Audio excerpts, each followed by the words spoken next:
Welcome back to Monday Diaries.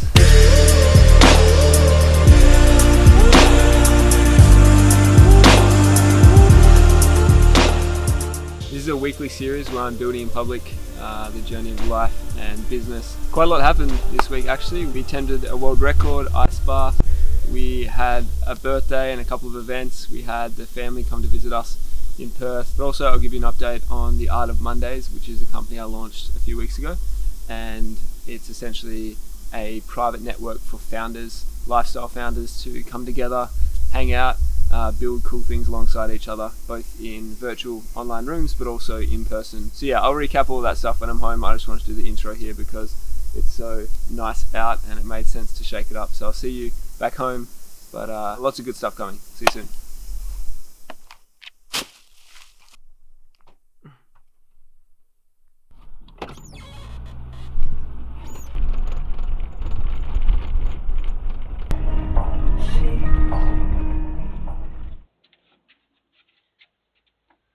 Alright, we're home, and by home I meant my grandparents' home because we decided to stay for a couple of extra days, and it's beautiful. Why would you not? They've been here for like 30 or 40 years, and I grew up running around this balcony, and you just don't realize how good you actually have it. I have a really big family. We have there's 9 of us, so 2 of my sisters live over the east coast of Australia, so they flew back in to hang out, and we've got all of us together for the first time in probably about a year, so it's pretty special, and I'm very close with my family. So next week's video, I've got a bunch of snippets of the fun stuff we've been getting up to down here, the weird, the wild, and the wonderful, and you'll see it then. I'm kind of confusing myself because I'm filming this a bit late, so I'm not talking about the week that's just been, I'm talking about the week prior. This microphone is precariously on the edge, but I'm willing to take that risk. If I hold it in my hand, it kind of picks up all this other sound, so I'm going to leave it there. But yeah, keen to update. So business growth wise, there's technically been no movement since the last video because we do monthly intakes of new members. It's not February yet, so we don't have new members coming in. So it's still nice and small. It is 12 people plus me, obviously. And I love that, the small intimate setting. Last week we had our first group catch-ups on Zoom.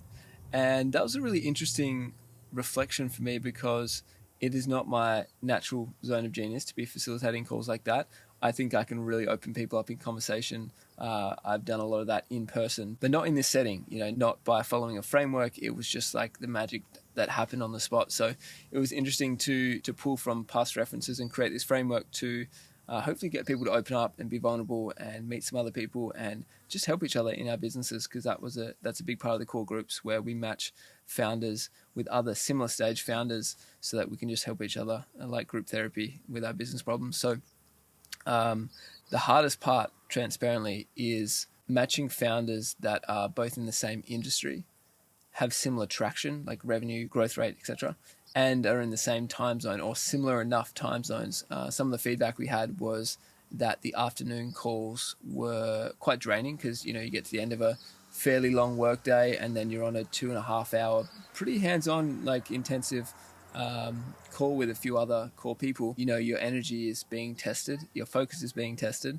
So that was a big takeaway for me, trying to stack calls in the morning where possible, which just makes it more logistically of a nightmare, but that's what I signed up for. It's all part of it. And I think I'm actually going to shift how I approach matching people up for these group calls rather than kind of creating a core group from the start and having people stay in that core group all the way through. I believe that is possible when you have member density. Say you have 100 members in Perth, Western Australia. Much easier to do because you're all the same time zone. You probably have enough people in similar industries, similar traction for that to make sense. So until you have big volume or lots of people in one location, really difficult to match that up properly and at the end of the day, it's all about the members, the benefit the members get. You want them to have the most value possible. And I think the most value for members, from my perspective, is bringing in more high value members and then obviously serving the members that we do have and just over-delivering and doing as much as I can for these people to get them results, to get them to come out of their shell and really build core friendships as well. So a lot of that stuff I think will unlock in the in-person residencies and co-living that we'll do. But obviously that stuff you need to plan a little bit further out in advance. So that's not coming till a little bit later on in the year. Yeah, that's a brief company-wide update. Again, we're only, if you're just tuning in, we're only 3 or 4 weeks into the company being live. So very clear proof of concept. There's a real clear need for a product like this in our market for like young founders, young people who spend a lot of time traveling, who want to spend it with other people traveling, but who are also vetted, high value, and they're just being paired into rooms with these people to easily build network. It's something that hasn't been done quite in this way before, and so I'm excited to let that roll out and let the world see it. So still kind of in stealth mode, to be honest, because I still don't have a website. I'm still just manually DMing people just to talk about it, and I was totally like, that was the plan from the start, to launch that way. But now it's like, okay, we got to get our boots on the ground. We got to start putting content out there. We got to put a website up. A lot of my last week was diving deep into, I would call it web design, not necessarily development. I'm looking at a tool called Framer. It's like an AI enabled web builder. I mean, there's heaps out there. There's Webflow. There's a lot of like one-page landing page sites. I'm building essentially a landing page. I don't want to build a full-fledged website because you can communicate value on one page, and that's really what I'm trying to do. But that process, you're writing a lot of copy, you're writing stories, you're pulling references, you're basically structuring an entire thing. And it doesn't have to be pretty. I'm not necessarily trying to do that. The branding is still on the way, so I'm going to have to change it anyway. So I'm just trying to get something out there as like a page that people can go to. Previously, I was just using Google Docs, which also worked. I mean, it got our first 12 members, so there was something in that. But now just a little bit more sophisticated, and then there'll be the next level when we get the branding. So that's all in progress, but like a huge time suck. It's just like such an investment in building anything like that. Maybe it's the perfectionist in me. But like I said, I'm not trying to be perfect. So personally, quite a bit going on in the last week as well. My partner, Alina, had her 23rd birthday. That's the first one in Australia with a lot of her new friends. So that was a lot of fun. Really not doing too much, but also doing a lot of the things that we just love doing. And it ended up with a picnic down at our local beach, which was just very wholesome and fun. So happy belated birthday to you, Alina. And we had my family come to visit up in Perth. They have a new puppy, which is like the first time in 20 years or something, which is actually really cool because I feel like it gives my parents purpose after so many years and so many kids who have now moved out of home, most of them. Who are these strange children in my house? What's your name? Chase. Kit. Mama. And Willy Wonka. Okay, we'll stitch this with your video from 6 years ago. Turn it around, film yourself. No, like turn the camera. Turn the camera around. I don't know how to do that. No, Like, just I like turn it around. Oh. Hey guys. Hey guys, welcome to the blog. 16 makes 100. 30 makes 120. We have an old scooter here on the floor. Have a happy new year. Hey Chase, we're stuck in a ring. Yeah, but when you come back, I'm here. Yeah, kicks in, it kills a bad thing. Are you nearly done, mister?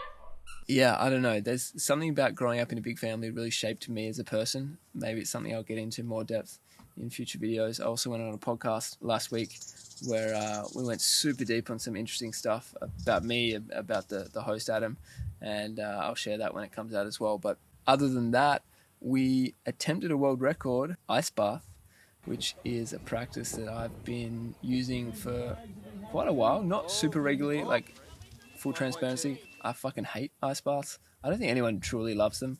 I get apprehensive before them, but I think it's only the pressure I'm putting on myself because I would never forgive myself if I didn't last as long in an ice bath as I say I'm going to last, just because I know building that mental fortitude. I know if I say I'm going to do 3 minutes, regardless of the temperature, I'm going to do 3 minutes to prove to myself that I can. And if I can do that, I can do anything. So anyway, that's a whole another story. But it was an ice bath, world record for the most people simultaneously bathing in ice at the same time. And it happened down at our local beach again, which is super convenient. We walked down for it. They ended up getting 550 people, something like that, participate. And then they had a buffer for disqualification. So you had to have your shoulders under the ice. The ice had to be the water had to be a certain temperature, and you had to be in there for 3 minutes without popping up or being disqualified. It ended up being a new world record, or setting a new world record, which means I'm officially I hope I'm in the Guinness World Record book. I don't know. I used to read that thing as a kid and used to love it. The 2008 version, specifically for some reason, the red one. Anyway, so that was cool. That was something different. And I was there with some really good friends. I'll probably play a clip or two. I had a bike on just for fun. Congratulations, that's a brand new Guinness World Record title.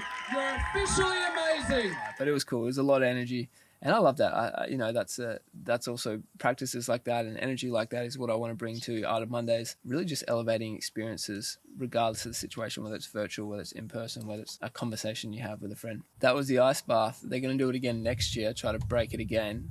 It'd probably be broken sometime this year, I imagine. It was like 50 grand to pull together and get it done, but I imagine there'll be people out there that are crazy enough to do it again with more people. So next year, Perth peeps. I think they created a World Ice Bath Day because of it. So whatever date that was, I'll put it on screen. I can't remember off the top of my head. But yeah, that was a lot of fun. Two more things to note that are semi-interesting, or at least to me. One is the challenges I've had with the branding. My branding guy is probably watching this, and I'm still totally happy and to be transparent and share, because that's the point of this authentic reality of building businesses. It was back in a little before November or start of November that I engaged with a guy.